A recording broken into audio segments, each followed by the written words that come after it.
talk about an underutilized technique. Underutilized in the home, it's very valuable. It's used in professional kitchens all the time. Less so in the home. It's the water bath.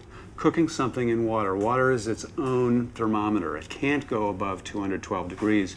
And when it's uncovered, it actually cools the air around it as it's evaporating. Today we're going to make a seafood terrine. It's one of my favorite kitchen tools.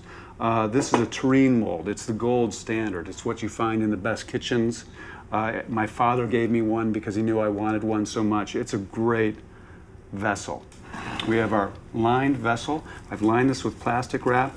In order to get it to stick to the sides, I've sprinkled the terrine mold with water and pressed the plastic wrap in. So let's get going on our mousseline. We're going to take some shrimp, some egg white and cream, and we're going to blend that together, and that's going to be our mousseline. Then we're going to fold that mousseline with a garnish of bay scallops, crab meat, leeks, and some chives for color and flavor. So first we add our shrimp. We're keeping it on ice because when we're making this, what's called a force meat or a farceur stuffing, it's very important to keep your ingredients very cold. We're going to add the egg white, which is going to serve as a binder.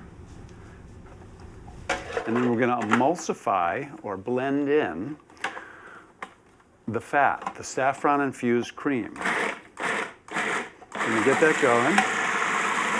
Take this out. And slowly add the cream.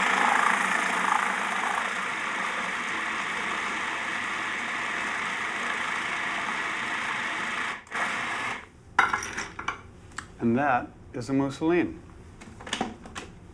And we simply put the mousseline into a bowl. Now that it's emulsified and everything's very cold, it should be fairly stable, so you shouldn't have to worry about it too much. But still, it's a good idea to work quickly and keep all your garnish and everything cold. Then we add our garnish. Our leeks. Leeks are a very flavorful form of onion. I use them all the time. They add so much flavor. They're also underused. Some beautiful bay scallops. If you don't have access to bay scallops, get whole scallops and just quarter them so you have big chunks so that when you slice it, you'll see a big interior garnish of these scallops.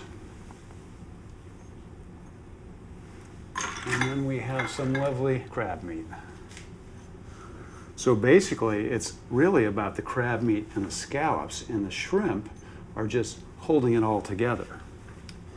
So I'm simply going to mix this up with some chives, another onion, and we're just going to fold it all together until it's uniformly mixed. Add a little more salt to this, I think. There's some salt in the cream. So it's all mixed. I've got my terrine mold.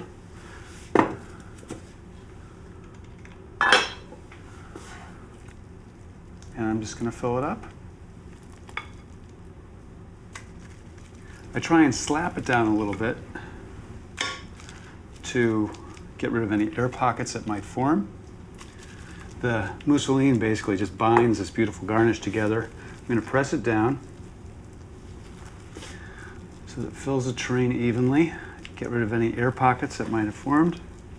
And then we're simply going to fold the plastic over it. This will make it very easy to remove from the terrine mold. Cover it. And I've got some hot water. It's been heating on the stove. And I'm going to put this in the oven until the interior of the terrine reaches 135 degrees.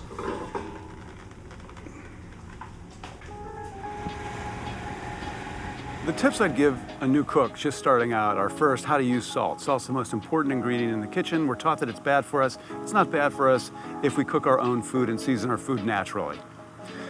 The second thing I'd say is learn 5 great techniques, perfect techniques. You can know how to do 1,000 recipes. Know 5 good techniques, and that makes you a great cook. So here is my finished terrine. I cooked it in the oven for about an hour till it reached 135 degrees. I removed it from the oven and set it down and let it cool.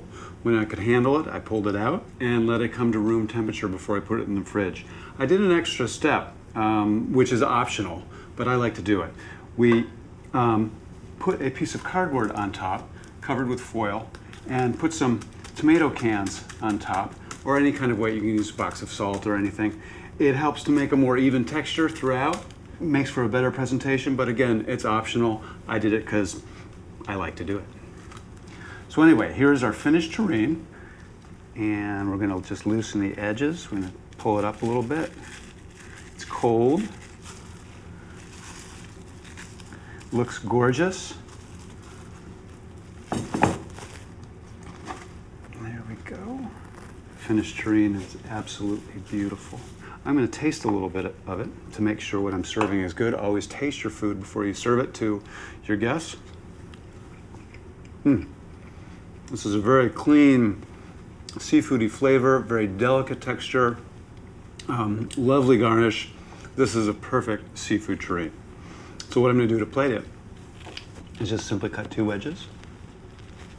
I'm going to serve it on some lemon shallot aioli, because it goes so well with the seafood.